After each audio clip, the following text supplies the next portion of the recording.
qué nombre ponerle a la jornada y nos acordamos de este lindo disco de Stevie Wonder, La vida secreta de las plantas. No sé si todos lo conocen, pero la verdad que son muy jóvenes. Bueno, se los recomendamos acá a los no tan jóvenes, porque es muy lindo y bueno, también se pudieron observar el video que armamos inicial basado en eso, ¿no? Y cada charla va a tener un nombre relativo a uno de los temas del disco. Entonces,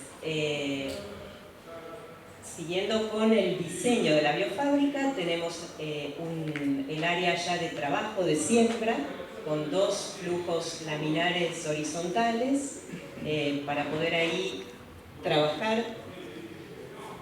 Y finalmente la cámara de crecimiento.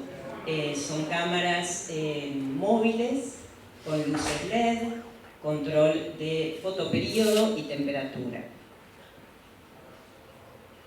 Entonces, un poquito para contarles, sin aburrir a los que ya están en estos temas, pero para informarles a los que están interesados en qué es lo que se hace en esta biofábrica de plantas, les contamos que la idea es, a partir de una planta madre que uno va a seleccionar por alguna característica en particular, uno puede tomar una porción de ese tejido vegetal y empezar a crecerla y a multiplicarla. Entonces, se puede tomar una porción mínima, realmente de milímetros, que es el meristema, que puede ser un meristema apical, un meristema axilar, o tomar un entrenudo, o sea, un segmento ya más formado. Todo esto va a depender de qué va a depender esa elección, del estado de la planta madre, de qué especie estemos trabajando, de cuál es el objetivo al que se quiere llegar. Aquí tienen una foto de meristemas de caña de azúcar en crecimiento, por ejemplo. Pueden ver, digamos, es algo visible, eso tiene unos 20 días aproximadamente de crecimiento.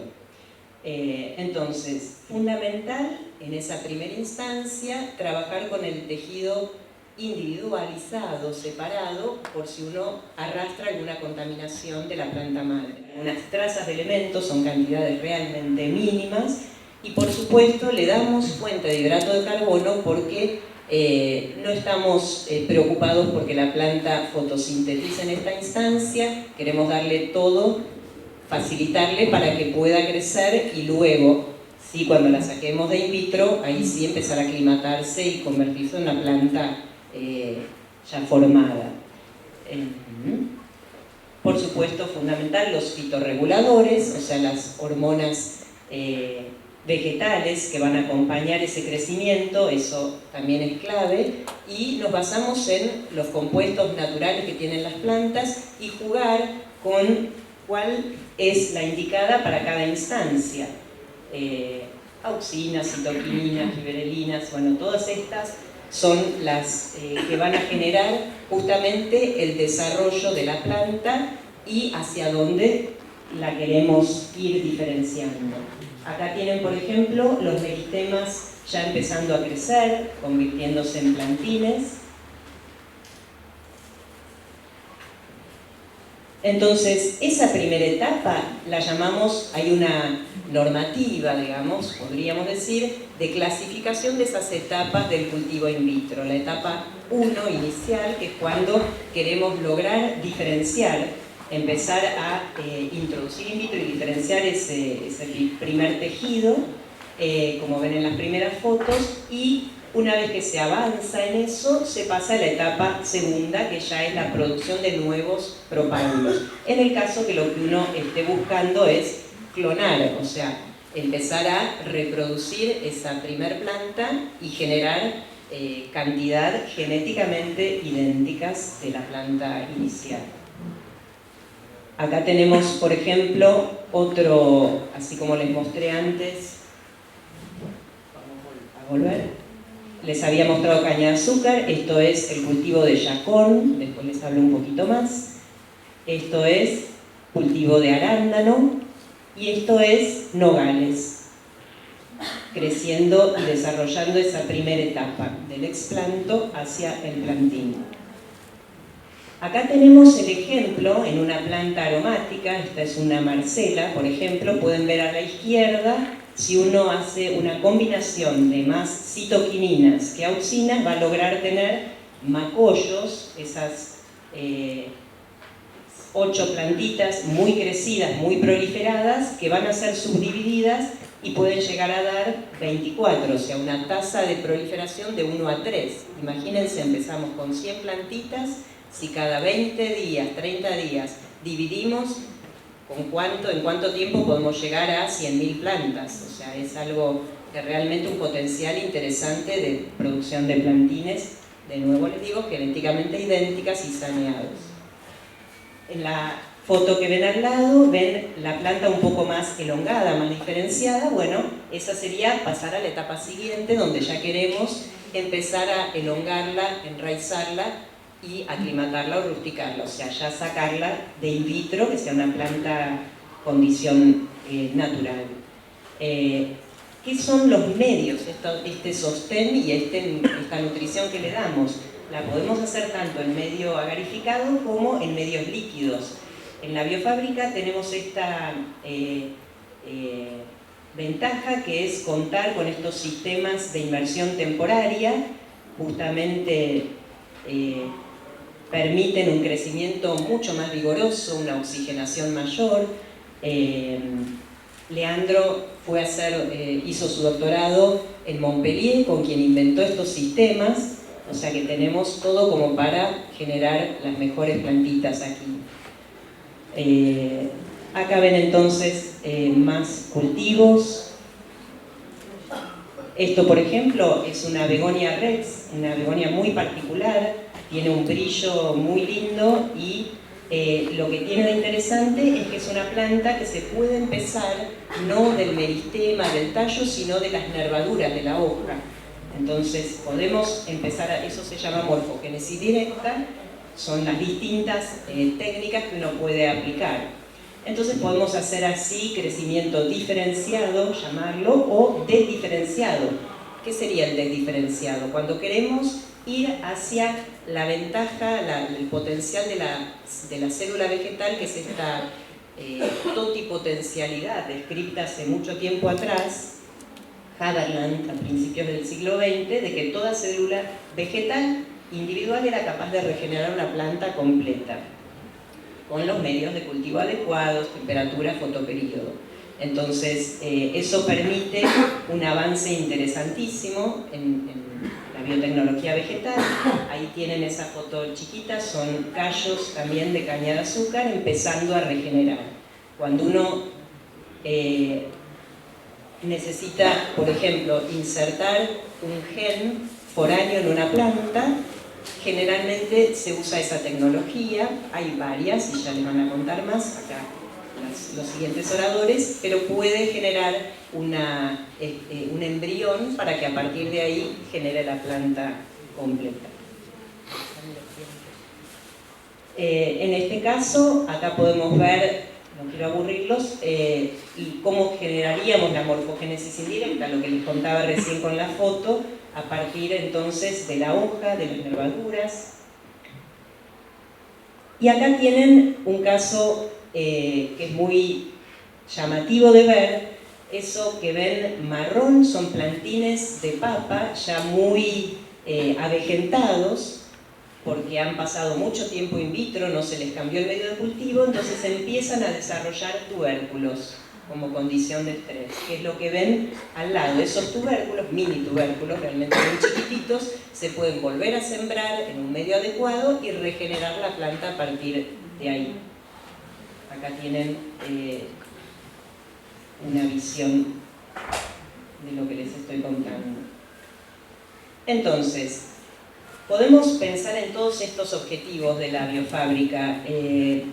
La enseñanza, por supuesto, cómo se puede aplicar, la teoría del poder mostrar y llevar lo que uno está haciendo al aula. Yo no sé si les mostré, pero dentro de esos flujos laminares hay una cámara que pasa directamente la filmación de lo que uno está haciendo hacia las aulas. Eso es magnífico. ¿Por qué? Porque en el momento de trabajar en asepsia, prácticamente cuando uno está dentro de la campana de flujo laminar, es muy complicado tener muchas cabezas mirando, hablando, observando, porque se contaminaría todo. Entonces, poder eso, trasladarlo directo a las aulas, es algo realmente un logro lindo, interesante. Entonces, podemos entender todo el desarrollo del cultivo, aplicar metodologías de trabajo, de investigación, y avanzar mucho en estas áreas, ¿verdad?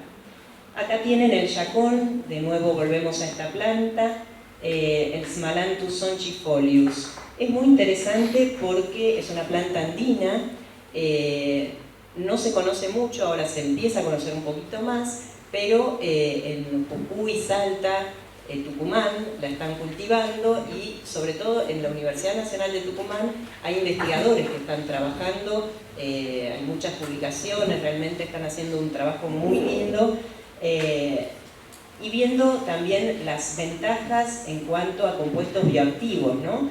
O sea, la raíz tiene estos fructooligosacáridos que realmente han comprobado que reducen la grasa abdominal, y tienen también las hojas, estas lactonas sesquiterpénicas, que tienen un potencial hipoglucemiante interesante, está también comprobado, o sea que hay toda una línea ahí para seguir investigando, que vamos a empezar a transitar.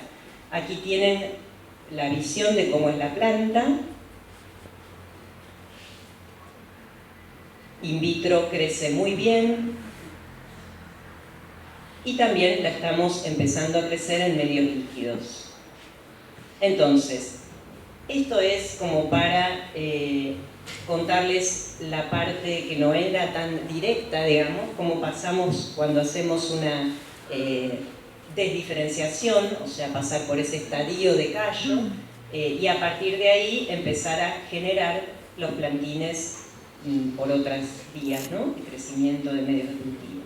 Y la etapa 3, finalmente, o sea, les hablé de la etapa 1 de iniciación, diferenciación, la etapa 2 de proliferación, y la etapa 3 ya es la preparación de esa planta, que tenga sus estomas bien formados, raíces, para poder sacarla de su condición in vitro. Entonces hay varias técnicas, y también depende mucho de qué planta estamos trabajando.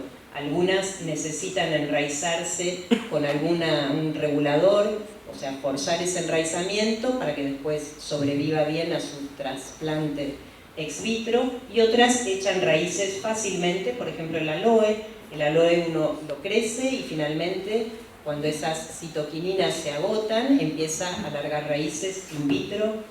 Y volviendo al tema no tan diferenciado, acá ven por ejemplo esta generación de masa callosa, y cómo a partir de ir trabajándola tanto con los nutrientes, las condiciones ambientales, podemos empezar a regenerar la planta.